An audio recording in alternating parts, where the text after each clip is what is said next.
हाँ जी, तो test for halogen complete होने के बाद जो हमारा नेक्स्ट टेस्ट है वो है टेस्ट फॉर फास्फोरस। तो टेस्ट फॉर फास्फोरस में कंपाउंड को सबसे पहले क्या करते हैं, एक ऑक्सीडाइजिंग एजेंट जैसे सोडियम परऑक्साइड के साथ हीट करते हैं। HNO3 के साथ भी कर सकते हैं, वैसे इन्होंने देखो रिएक्शन में HNO3 के साथ हीट किया हुआ है। फास्फोरस जो होता है कंपाउंड के अंदर वो फॉस्फेट में ऑक्सीडाइज हो जाता है। फास्फोरस किस में कन्वर्ट हो जाता है, फॉस्फेट में।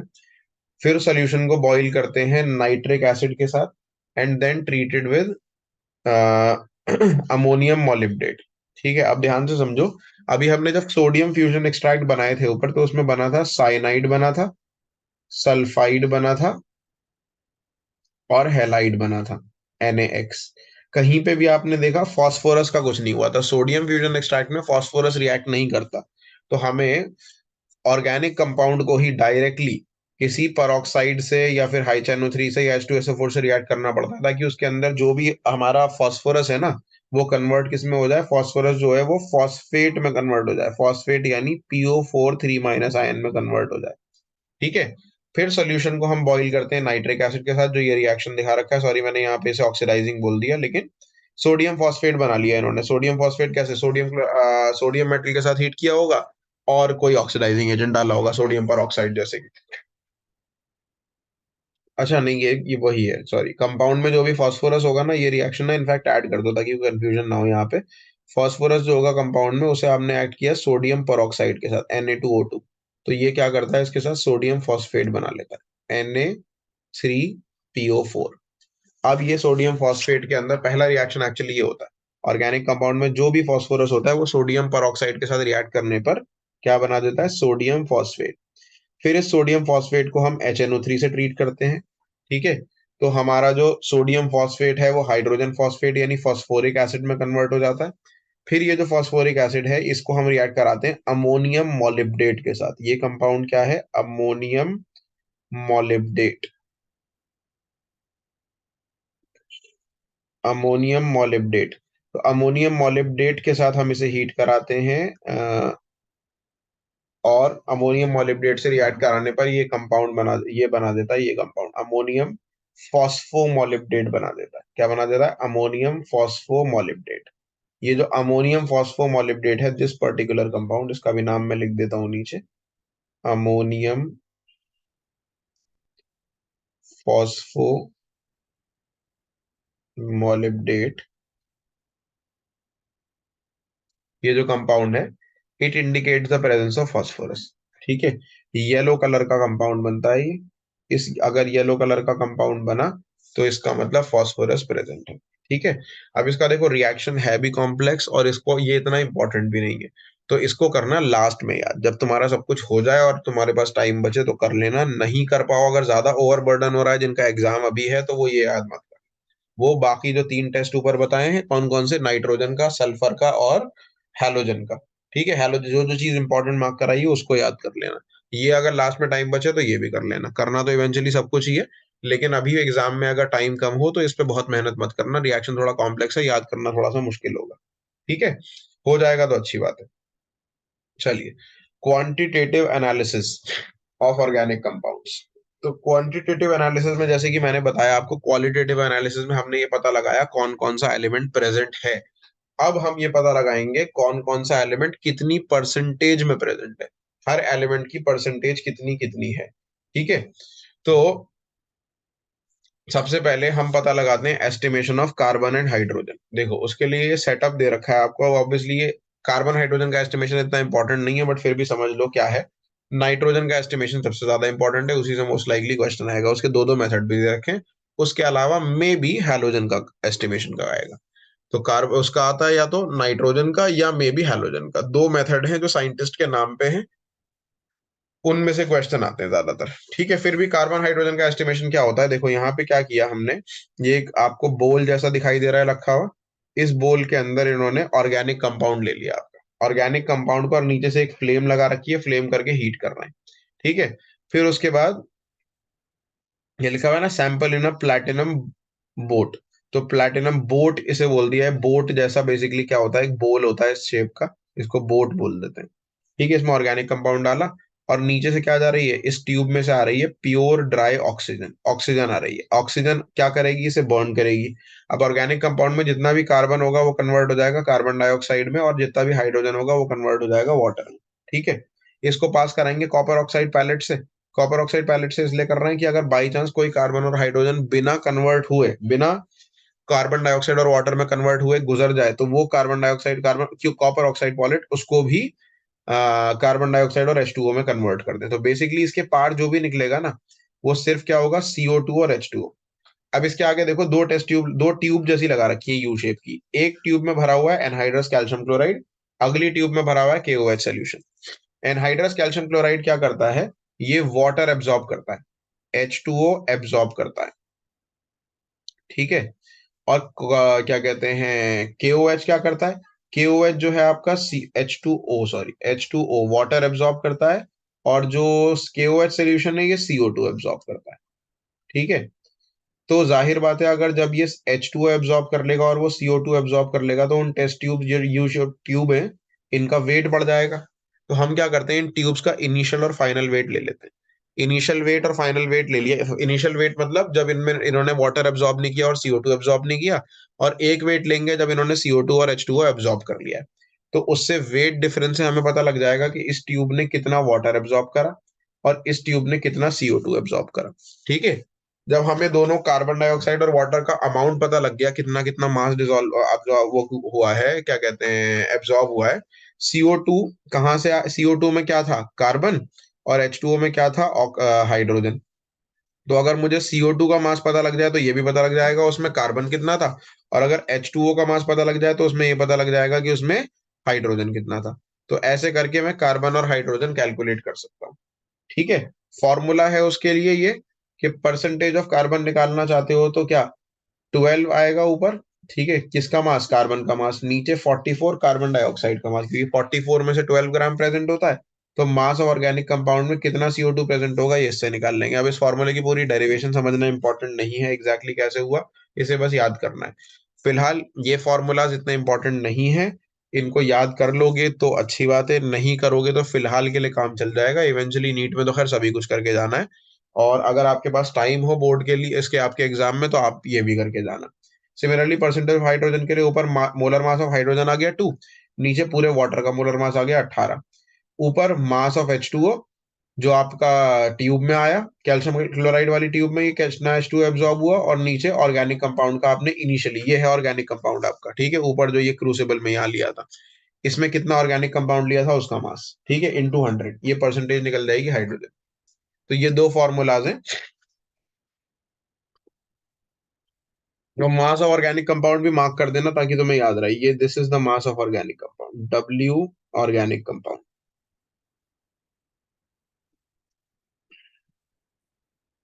ठीक है।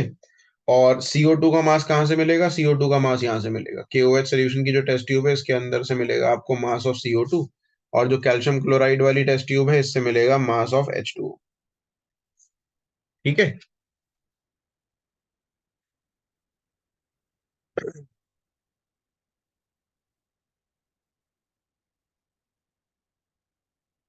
चलिए अब देखिए एस्टिमेशन ऑफ नाइट्रोजन, जिससे पक्का क्वेश्चन आएगा आपके एग्जाम में।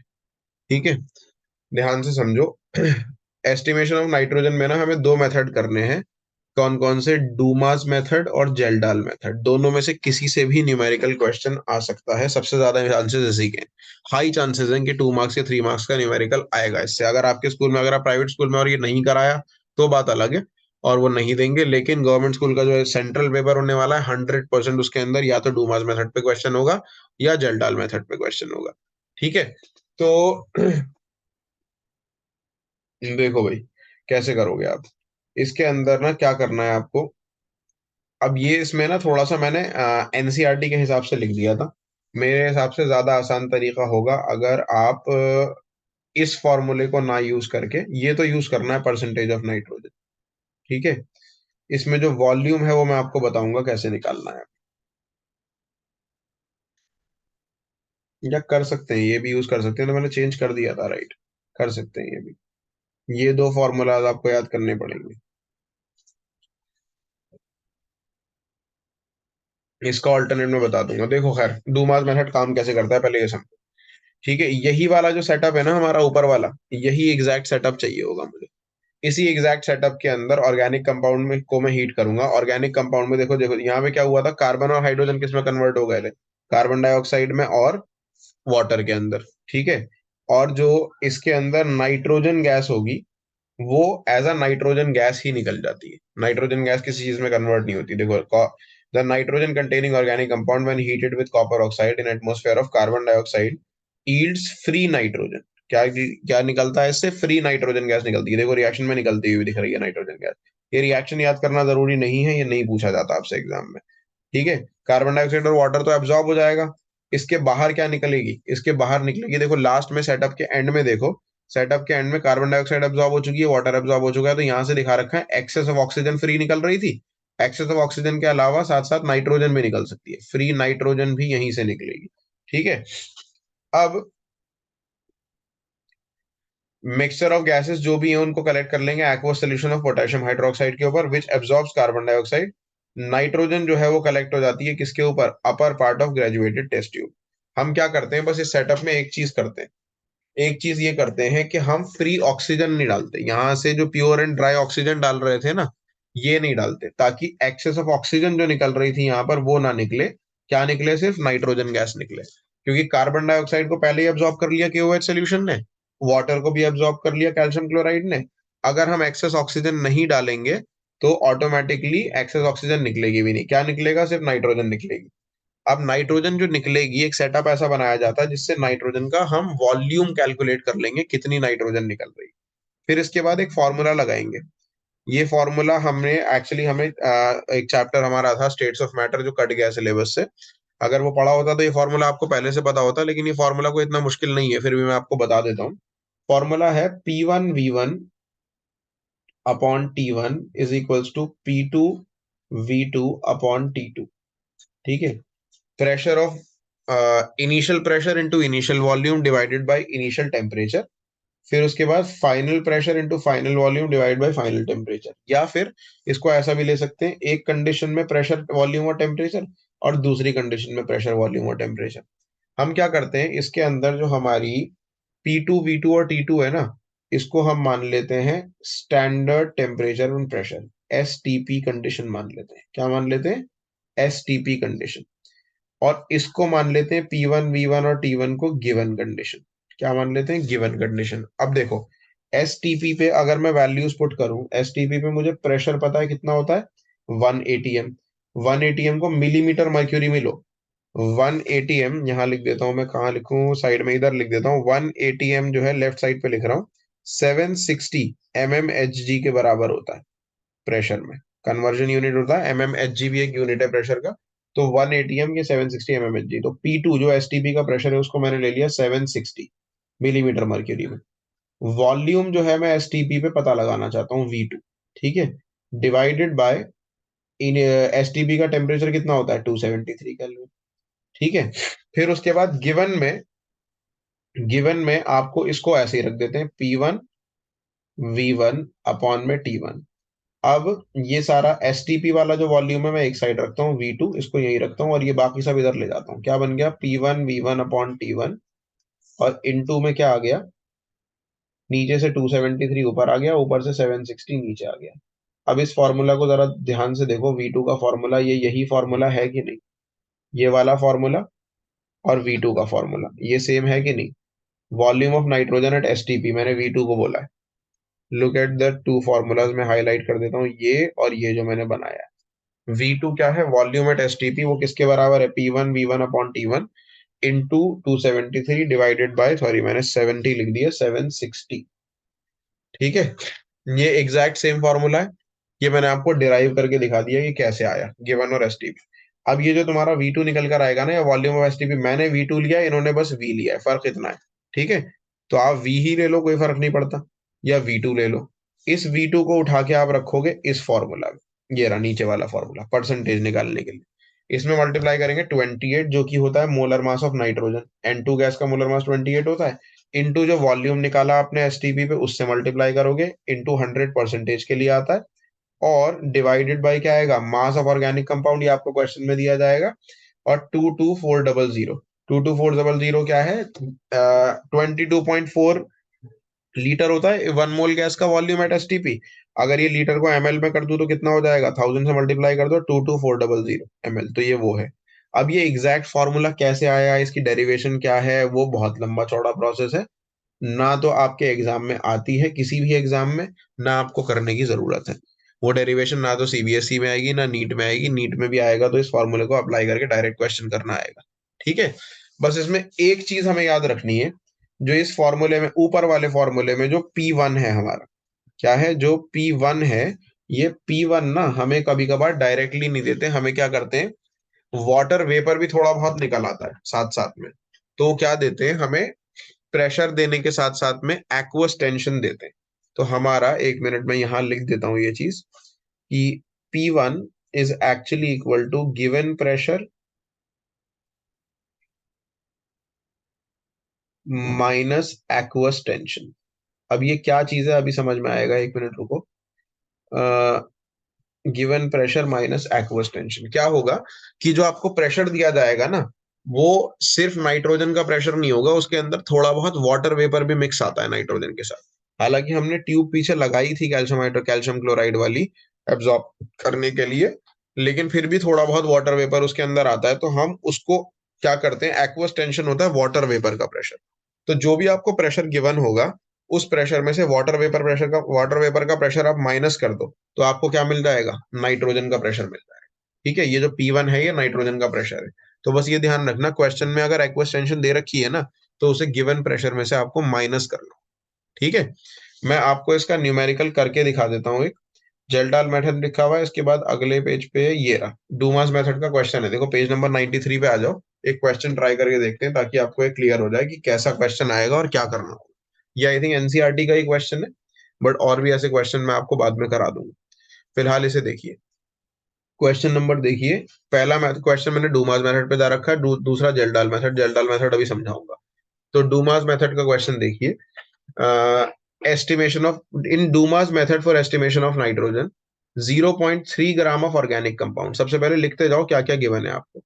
Question number 1, mass of organic compound OC given है 0.3 ग्राम।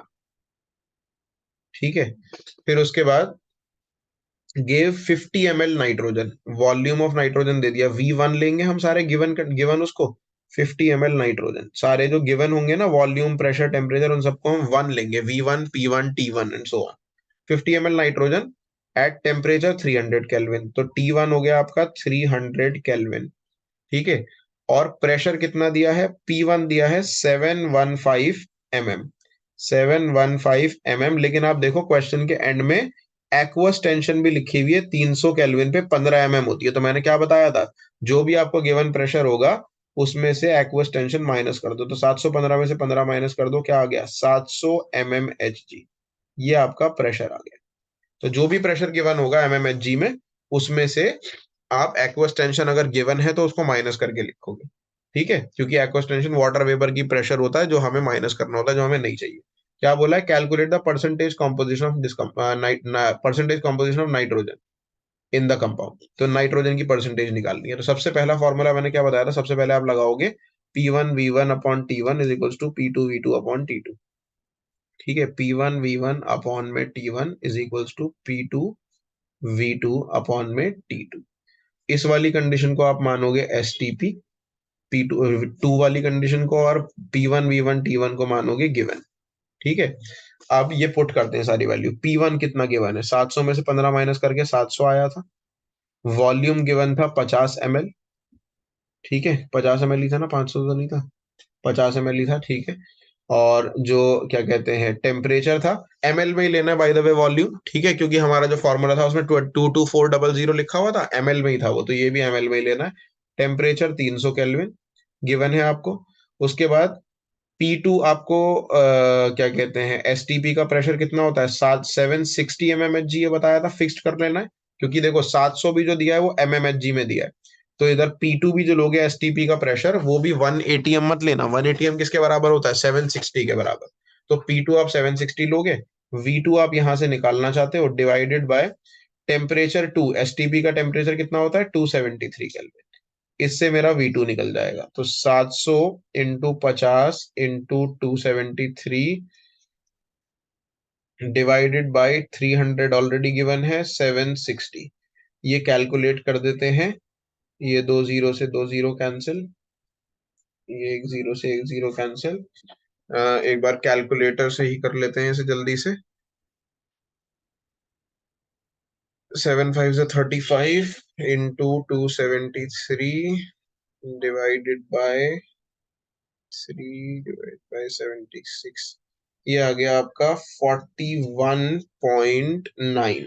और ये वॉल्यूम निकाला है एमएल में, गिवन था 50, तो ये भी 41.9 भी जो है वो एमएल में आएगा।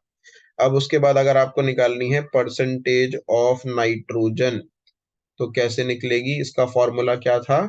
देखो फॉर्मूला देखो जल्दी से ऊपर। क्या फॉर्मूला था? 28 इंटू V2, ये जो वॉल्यूम निकाला है एसटीपी पे, इंटू 100 परसेंटेज के लिए, डिवाइडेड बाय 100 नहीं था सॉरी, हाँ सॉरी था 100, मास ऑफ ऑर्गेनिक कंपाउंड और 22400। ठीक है, तो कहाँ गया? सॉरी, ये रहा, इंटू 100।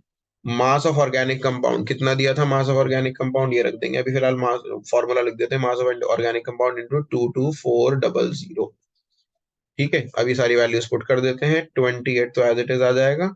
और V2 कितना हो जाएगा? V2 आपने निकाला है 41.9 ml into 100 divided by mass of organic compound दिया है 0.3 ग्राम। इसे भी ग्राम में ही रखेंगे, केजी में मत कन्वर्ट करना, क्योंकि 28 मोलर मास दिया है वो भी किस में लिया हुआ है? ग्राम पर एमएल में ही होता है ना, ये ग्राम पर मोल में होता है मोलर मास नाइट्रोजन का। तो नीचे जो मास ऑफ ऑर्गेनिक कंपाउंड है उसे ग्राम में ही रखना। इंटू 22400, दो जीरो से दो जीरो कैंसिल। और आपका जो फाइनल आंसर बना 28 into 41.9 divided by 0.3 divided by 224, ये बन गया 17.4%। 17.4% नाइट्रोजन है इसका मतलब ऑर्गेनिक कंपाउंड में जो हमने लिया है। ठीक है, तो this is how you solve a numerical on Dumas method. ठीक है, इसी टाइप का आएगा क्वेश्चन, फिगर्स चेंज होंगी ज्यादा से ज्यादा, और इससे ज्यादा कुछ चेंज करके नहीं देंगे। पहले आप फॉर्मूला लगाओगे, ये P1V1/T1 into P equal to P2V2/T2, जिसमें से 1 वाला गिवन और 2 वाला एसटीपी ले लेना। एसटीपी पे याद रखना, टेम्परेचर तो 273 में याद रहेगा ही, प्रेशर जो है वो मिलीमीटर मर्क्यूरी में 760 होता है, क्योंकि जो गिवन प्रेशर आएगा वो मिलीमीटर मर्क्यूरी में आएगा। बस ये देखो मेनली ना मैच करना होता है। P1 यहाँ पर मिलीमीटर में दिया है तो P2 भी मिलीमीटर में लेना पड़ेगा। वॉल्यूम यहाँ ml में दिया है तो ये भी ml में ही निकल कर आएगा। टेम्परेचर तो खैर केल्विन में ही गिवन होता है और केल्विन में ही निकल कर आता है, तो उसकी तो कोई सोचने की बात है नहीं। प्रेशर का बस याद रखना कि दोनों साइड मिलीमीटर मर्क्यूरी में। अगर बाई चांस किसी क्वेश्चन में आपको एटीएम में दे दिया जाए, तो आप उधर भी, एसटीपी का एटीएम में कितना होता है? 1 एटीएम। एसटीपी में प्रेशर कितना होता है? 1 एटीएम। अगर मिलीमीटर मर्क्यूरी में लिखोगे तो 1 एटीएम जो है वो 760 के बराबर होता है, तो 760 रखना पड़ेगा। ठीक है, एक चीज ये और याद रखनी है कि प्रेशर जो भी गिवन होगा उसमें से एक्वस टेंशन माइनस जरूर करनी है अगर गिवन है तो। अगर बाई चांस नहीं गिवन, तो इसका मतलब उन्होंने आपको डायरेक्ट प्रेशर प्रेशर दिया है, डायरेक्ट यूज कर लो। ठीक है, नाइट्रोजन का प्रेशर डायरेक्टली दे दिया, एक्वस टेंशन नहीं दी, इसका मतलब अपनी मर्जी से एक्वस टेंशन इन्वेंट मत कर देना। नहीं दी तो इसका मतलब है नहीं एक्वस टेंशन, उसे माइनस नहीं करना, डायरेक्टली यूज करना है प्रेशर को। दी हुई है तो माइनस करोगे। ठीक है, तो एक क्वेश्चन एमसीक्यू में ये भी आया था अभी कि डूमास मेथड में जो नाइट्रोजन गैस का एस्टिमेशन होता है, उसमें नाइट्रोजन किस फॉर्म में अवेलेबल होती है? तो नाइट्रोजन किस फॉर्म में निकली? N2 गैस की फॉर्म में। ये क्वेश्चन आता है कि नाइट्रोजन किस फॉर्म में निकलती है, जिसको हम टेस्ट करते हैं, तो किस फॉर्म में निकलती है? N2 गैस की फॉर्म में निकलती है। नाइट्रोजन गैस की फॉर्म में निकलती है डूमास मेथड में नाइट्रोजन। ठीक है, तो वो तो प्रिंसिपल तो तुम्हें याद करना ही पड़ेगा उसका। ठीक, दूसरा मेथड जो है हमारा जेल्डाल मेथड, वो भी समझ लेते हैं जल्दी से। तो जेल्डाल मेथड जो है यार वो थोड़ा सा कॉम्प्लिकेटेड है वैसे तो, लेकिन फिर भी ज्यादा चांसेस डूमास मेथड के आने के ही हैं, जेल्डाल मेथड के थोड़े कम है, लेकिन जेल्डाल मेथड भी आपको कराना है। तो जेल्डाल मेथड में होता क्या है, पहले तो ये सारा जो टेक्स्ट लिखा हुआ है ना, इसको तो तुम खुद पढ़ लेना, मैं तुम्हें समझा देता हूँ होता क्या है इसके अंदर। ठीक है, तो देखो जरा, जेल्डाल मेथड में मैं क्या करता हूँ, सबसे पहले केमिकल आपको मैं उसमें बताता हूँ डायग्राम में किस तरीके से होता है। हम क्या करते हैं, एक फ्लास्क लेंगे आप अपना, फ्लास्क के अंदर आप डालेंगे ऑर्गेनिक कंपाउंड, ऑर्गेनिक कंपाउंड के अंदर आप डालेंगे सल्फ्यूरिक एसिड H2SO4। ठीक है, जैसे ही आप ऑर्गेनिक कंपाउंड में H2SO4 डालोगे, मैं साथ साथ रिएक्शन भी नीचे करके बताऊंगा आपको। जैसे कि आप H2SO4 ऑर्गेनिक कंपाउंड में डालोगे क्या होगा, और हीट करोगे इसे, तो जो भी आपका ऑर्गेनिक कंपाउंड में नाइट्रोजन होगा ना, वो नाइट्रोजन अमोनियम सल्फेट में कन्वर्ट हो जाएगा, NH4 होल ट्वाइस SO4। ठीक है, फिर उसके बाद आप इसी फ्लास्क के अंदर क्या करोगे, इसी फ्लास्क के अंदर सोडियम हाइड्रोक्साइड और डाल दोगे। क्या डाल दोगे, सोडियम हाइड्रोक्साइड और डाल दोगे। सोडियम हाइड्रोक्साइड डालते ही क्या होगा, जो आपका अमोनियम सल्फेट बना है, इसमें भी मैं पैरेलल रिएक्शन भी चला के दिखा रहा हूँ आपको क्या हो रहा है। जैसे ये सोडियम हाइड्रोक्साइड डलेगा ना, ये ब्रेक डाउन हो जाएगा, ये आपका sodium sulphate ammonium sulphate break down हो जाएगा, अमोनिया गैस बना देगा, और सोडियम सल्फेट बनाएगा और वाटर बनाएगा NaOH डालते ही। ठीक है, अब जैसे ही जो ये अमोनिया गैस बनी है ना, बेसिकली ये गैसियस फॉर्म में बनती है अमोनिया, हम क्या करेंगे, इससे एक और पाइप कनेक्ट करते हैं। यहाँ पे मैं पाइप ऐसे येलो कलर से बना देता हूँ, यहाँ से एक पाइप कनेक्ट किया जाएगा, उस पाइप को उठा के ले जाएंगे हम दूसरे एक फ्लास्क में। ये पाइप को हमने ट्रांसफर कर दिया दूसरे फ्लास्क में।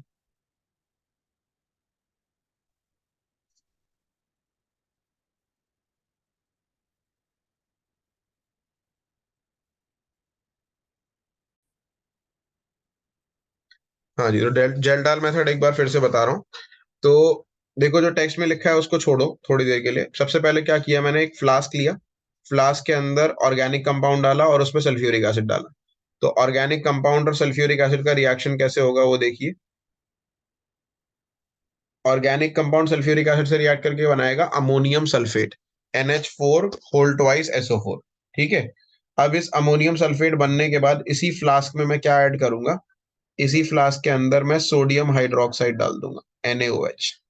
जैसे ही मैं NaOH डालूंगा, ये सोडियम सल्फेट ब्रेक डाउन होके अमोनिया गैस बनाएगा, सोडियम सल्फेट बनाएगा और वाटर बनाएगा।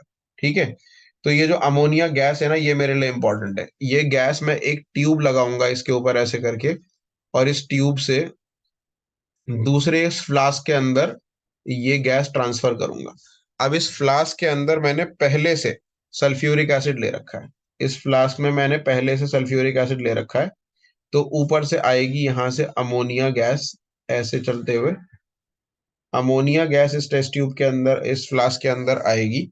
और यहाँ पे इस फ्लास्क में क्या रिएक्शन होगा, अमोनिया गैस जो है वो सल्फ्यूरिक एसिड से रिएक्ट करेगी H2SO4 से, और इसको न्यूट्रलाइज करके वापस बना देगी अमोनियम सल्फेट। ठीक है, क्या बना देगी, ammonium sulphate NH4 whole twice SO4। अब ये जो सल्फ्यूरिक एसिड मैंने यहाँ पे लिया है ना, ये सल्फ्यूरिक एसिड मैंने एक्सेस में ले रखा है बहुत सारा, तो सारा का सारा न्यूट्रलाइज नहीं होगा, थोड़ा सा बचा रह जाएगा। ठीक है, अब क्या करूंगा, मैं इसी फ्लास्क को उठाऊंगा और इसका टाइट्रेशन करूंगा अगेंस्ट सोडियम। अब इसमें क्या बचा रह जाएगा, देखो कुछ तो अमोनिया ने सल्फ्यूरिक एसिड न्यूट्रलाइज कर दिया, जो एक्सेस सल्फ्यूरिक एसिड बचा रह जाएगा, इसमें क्या बचा रह जाएगा, access sulphuric acid, access H2SO4 जो बचा रह जाएगा, उसको मैं टाइट्रेट करूंगा। ऊपर लगाऊंगा एक ब्यूरेट। ठीक है, टाइट्रेशन आप सबने की हुई है थोड़ी बहुत। ऊपर लगाऊंगा एक ब्यूरेट, और ब्यूरेट्स के अंदर भरा होगा NaOH। ब्यूरेट के अंदर क्या भरा होगा, NaOH। ठीक है, मैं टाइट्रेट करूंगा, तो मुझे पता चलेगा कि कितना NaOH यूज हुआ। इसको न्यूट्रलाइज करने के लिए, न्यूट्रलाइज करने के लिए करते क्या है, इसके अंदर फिनॉक्सिलीन और डाल देते हैं। फिनॉक्सिलीन एसिड डालने से कैसा, एसिड में डालने से कुछ कलर चेंज नहीं होता उसका, फिनॉक्सिलीन का। और जैसे ही उसमें ऊपर से बेस गिराते रहोगे, क्या हो जाएगा, जैसे ही ये न्यूट्रल हुआ H2SO4, कलर पिंक हो जाएगा। ये टाइट्रेशन चाहे तो मैं अलग से सिखा दूंगा, अभी ये समझो कि कितना NaOH यूज हुआ H2SO एक्सेस H2SO4 का न्यूट्रलाइज करने में। उससे मुझे पता लग जाएगा कितना एक्सेस H2SO4 था। और यहाँ पे जो एक्सेस H2SO4 कितना था, उससे ये पता लग जाएगा कितना अमोनिया था। अमोनिया कितना था, उससे ये पता लग जाएगा कितना नाइट्रोजन था। तो अब ये सोचो, क्योंकि ये इतना बैक स्टेप जाता है, 3 बार बैक स्टेप में जाता है, तो इसका टाइट कैलकुलेशन बहुत मुश्किल है। तो इसका प्रिंसिपल बस ये समझो कि इसमें नाइट्रोजन इज डिटेक्टेड, इसमें मेन एक लाइन लिख लो, नाइट्रोजन इज डिटेक्टेड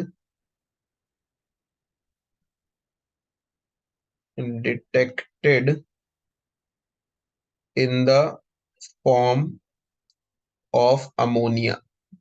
नाइट्रोजन किसकी फॉर्म में डिटेक्ट होता है? अमोनिया की फॉर्म में डिटेक्ट होता है। मेनली ये याद रखो, अमोनिया, और अमोनियम सल्फेट भी अगर बाई चांस कहीं पे लिखा हो तो वो भी लिख सकते हो तुम।